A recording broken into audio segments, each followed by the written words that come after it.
Hi everyone, welcome back to my YouTube channel. आज की video है on control and uncontrol components. ये एक बहुत इंपॉर्टेंट कॉन्सेप्ट है, स्पेशली उन रिएक्ट डेवलपर्स के लिए जो कि कंफ्यूज हो जाते हैं कि रिएक्ट जेएस वे में कोड करना है या जावास्क्रिप्ट वे में। एट द एंड अगर आप जावास्क्रिप्ट भी लिख रहे हैं अपने रिएक्ट जेएस कोड में तो आपका कोड रन हो जाएगा, आउटपुट मिल जाएगा, बट वो एक सही अप्रोच नहीं होगी।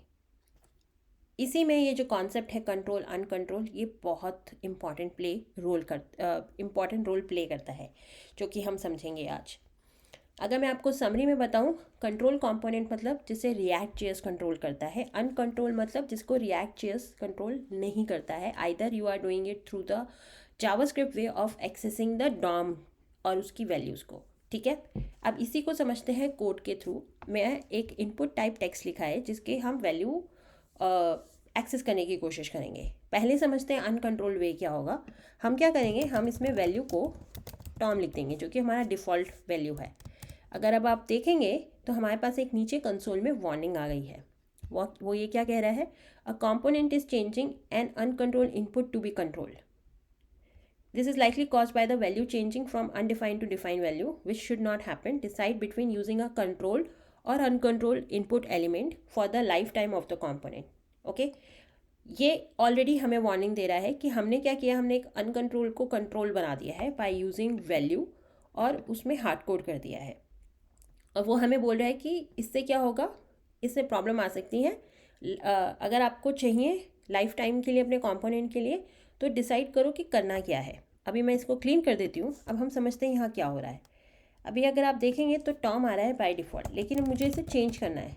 देखेंगे तो मैं चेंज नहीं कर पा रही हूँ। अगर आप इसे एडिट करने की कोशिश करेंगे तो ये नहीं हो पा रहा है एडिट। और हमारे पास एक और नई वार्निंग आई है, you provide a value prop to a form element without an on change handler, which is true. हमने कुछ ऑन चेंज नहीं करा, क्योंकि डिफ़ॉल्ट जब भी आप एक इनपुट फील्ड डालते हैं, HTML का बिहेवियर क्या बोलता है कि ऑटोमेटिकली आप उसको जब टाइप करेंगे वो एडिट भी होगा और चेंज भी होगा, लेकिन इस केस में नहीं हो रहा है।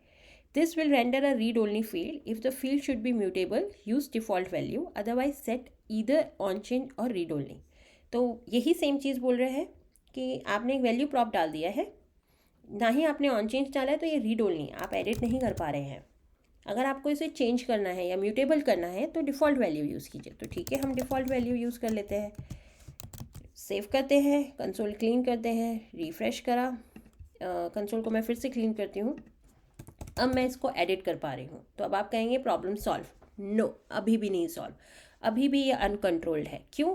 क्योंकि अब हमें क्या करना है, हमें इस वैल्यू को एक्सेस करना है। क्यों एक्सेस करना है? क्योंकि ये एक फॉर्म इनपुट है, मुझे इसकी वैल्यू को शायद एक पैकेट में सेंड करना है या कहीं डिस्प्ले करवाना है या उस पर कोई भी वैलिडेशन या कुछ भी करना है।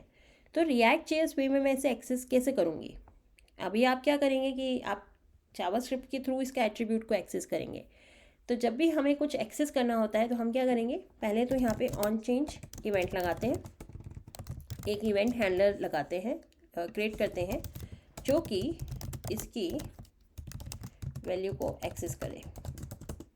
अब जब भी हम कोई इवेंट करें इस पे फील्ड पे, तो हमें मिलता है ई या इवेंट ऑब्जेक्ट, उसको देखते हैं उसमें हमें क्या वैल्यूज़ मिल रही है। क्लीन करते हैं।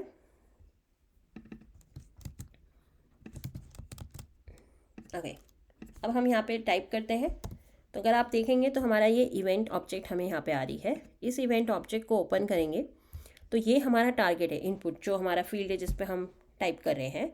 और इसके अंदर अगर आप देखेंगे तो वैल्यू में हमें ये वैल्यू एक्सेस हो रही है, ना कि डिफ़ॉल्ट वैल्यू में। तो अब क्या हुआ है यहाँ पे, ये जो है हमारा, ये हमारा जो है, हम वैल्यू एक्सेस कर पा रहे हैं, हम ऑन चेंज से एडिट कर पा रहे हैं, और हमारी जो वैल्यू है वो यहाँ पे वैल्यू की में एक्सेस हो रही है। लेकिन अब हमें इस वैल्यू को यूज़ करना है, इसको कहीं पे हमें एज अ प्रॉप पास करना है या कुछ करना है। तो इसको हम अब कैसे कर सकते हैं? तो रिएक्ट जेएस में हमारे पास यूज स्टेट होती है। तो हम क्या करेंगे, अब यहाँ पे स्टेट यूज़ करेंगे सो दैट ये वैल्यू वहाँ पे हम एक्सेस कर पाएँ, क्योंकि अनलेस एंड अनटिल आपने स्टेट नहीं बनाई है तो आप इस वैल्यू को एक्सेस ही नहीं कर सकते हैं। अब यहाँ पे हम क्या करेंगे, जो हमें ये जो डिफ़ॉल्ट वैल्यू देनी है, डिफ़ॉल्ट वैल्यू वो हम स्टेट से दे सकते हैं। तो ये जो हमारा अनकंट्रोल्ड एलिमेंट था, अब हम इसे कंट्रोल कर रहे हैं बाय React.js। और वैल्यू में, क्योंकि अब हम वैल्यू को एक्सेस करना है, हम यहाँ पे इसको स्टेट असाइन कर सकते हैं यहाँ पे। और यहाँ पे आके हम कंसोल नहीं, हम यहाँ पे भी जो भी हमें वैल्यू मिल रही है उसको हम यहाँ पे सेट कर देंगे। ठीक है, इसको मैं हटा देती हूँ कंसोल को, और हम क्या करते हैं, यहाँ पे अपनी वैल्यू को, स्टेट को डिस्प्ले करवाते हैं। क्लीन करते हैं सब, रिफ़्रेश किया, टॉम आ रहा है, इसमें हम मैरी लिखते हैं। अब आप देखेंगे आपकी स्टेट अपडेट हो रही है, आपकी डिफ़ॉल्ट वैल्यू भी आ रही थी, देखिए टॉम आ रहा है, टॉम डिफ़ॉल्ट वैल्यू यहाँ से आ रही है। ऑन चेंज इवेंट पे आपकी स्टेट भी अपडेट हो रही है। तो ये अब हमने इसको कंट्रोल कंपोनेंट क्रिएट कर दिया है। कैसे किया, हमने स्टेट इंट्रोड्यूस किया, हमने चेंज हैंडलर यूज़ किया, इवन जो हमारी वैल्यू एट्रीब्यूट था वहाँ पे भी हमारा स्टेट आ रहा है। तो सब कुछ अब React.js कंट्रोल कर रहा है। अब ऐसा नहीं है कि डॉम के पास सब कुछ है और हमें डॉम को एक्सेस करना पड़ रहा है, हम सब कुछ अपने React.js वे में एक्सेस कर पा रहे हैं। तो इसको बोलते हैं कंट्रोल कंपोनेंट, और ये हो गया हमारा कंट्रोल एलिमेंट। अनकंट्रोल में क्या था कि हम इवेंट हैंडलर यूज़ नहीं कर रहे थे, ना ही हम क्या कर रहे थे, वैल्यू को स्टेट से कर रहे थे। हम जो डिफ़ॉल्ट वैल्यू रखनी थी टॉम, हम यहीं पे पास कर रहे थे, जिससे क्या हो रहा था, वो नॉन एडिटेबल हो रहा था या नॉन म्यूटेबल हो रहा था। ओके, उसको चेंज करने के लिए हमने स्टेट इंट्रोड्यूस की। अब कंट्रोल को यूज़ करना चाहिए या अनकंट्रोल को? 100% कंट्रोल्ड वे आपको कोड करना चाहिए, अनकंट्रोल्ड वे में आपको कोड नहीं करना चाहिए।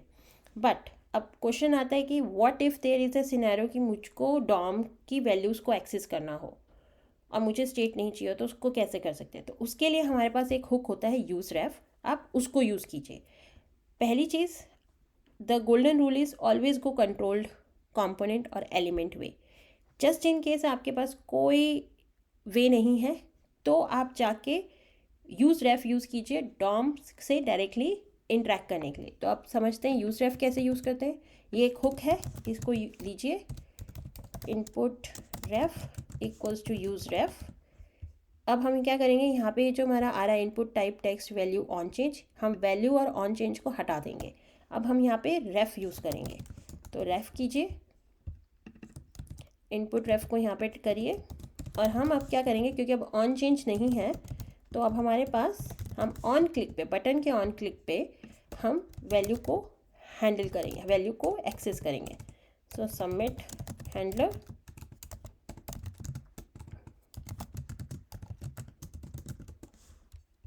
अब इसको हम एक्सेस कैसे कर सकते हैं? तो अब हम क्या करेंगे, यहाँ पे पहले मैं आपको कंसोल करके दिखाती हूँ कि हमें यहाँ पे रेफरेंस में मिल क्या रहा है। और यहाँ पे हम ऑन क्लिक में अपना सबमिट हैंडलर यूज़ करते हैं, क्लीन करते हैं, इसको भी क्लीन करते हैं। अब आप देखेंगे ये तो डिफ़ॉल्ट स्टेट है, और इसको भी हटा देते हैं अभी के लिए। ओके, अब हम क्या करते हैं, यहाँ पे हम टाइप करते हैं हल्क। ठीक है, ऑन चेंज नहीं है इवेंट, तो कुछ हमारा कंसोल नहीं आ रहा है, हमारा इवेंट अब क्लिक पे है, तो क्लिक करते हैं। और अब आप देखेंगे आपको रेफ में, इनपुट रेफ में ये मिल रहा है करंट ऑब्जेक्ट, और उसके अंदर इनपुट के अंदर वैल्यू। तो आपकी जो वैल्यू है वो यहाँ पे है। तो अब हम क्या करेंगे, इसकी वैल्यू एक्सेस करने के लिए इनपुट रेफ करंट वैल्यू, रिफ्रेश करते हैं, क्लीन करते हैं, यहाँ पे लिखते हैं हल्क, फिर से सबमिट करते हैं हल्क। अब आप इसकी वैल्यू को एक्सेस कर पा रहे हैं। तो ऑल्टरनेटिव वे क्या है कंट्रोल का, अनकंट्रोल, और कैसे कर सकते हैं, यूज़ रेफ के through. Okay, so I hope ये क्लियर हो गया हो। समरी करते हैं, कंट्रोल कंपोनेंट जो कि रिएक्ट कंट्रोल करता है through state and event handler, uncontrol जिस पे React.js का कंट्रोल नहीं होता। कौन सा यूज़ करना चाहिए, कंट्रोल यूज़ करना चाहिए, अनकंट्रोल नहीं। अगर कोई सिनेरियो ऐसा आता है आपके सामने कि आपको डॉम को एक्सेस करना पड़ रहा है, जैसे कि अभी हमने किया है यहाँ पे इनपुट टाइप टेक्स्ट और रेफ, उस केस में आप यूज़ रेफ हुक यूज़ कीजिए, जो कि रिएक्ट वे है आपके डॉम से डायरेक्टली इंटरेक्ट होने का। ओके, आई होप ये वीडियो क्लियर हो गई हो, आपको ये कॉन्सेप्ट समझ में आ गए हो। Let me know in the comments अगर आपको कोई नए टॉपिक पे वीडियो चाहिए। Thank you so much for watching.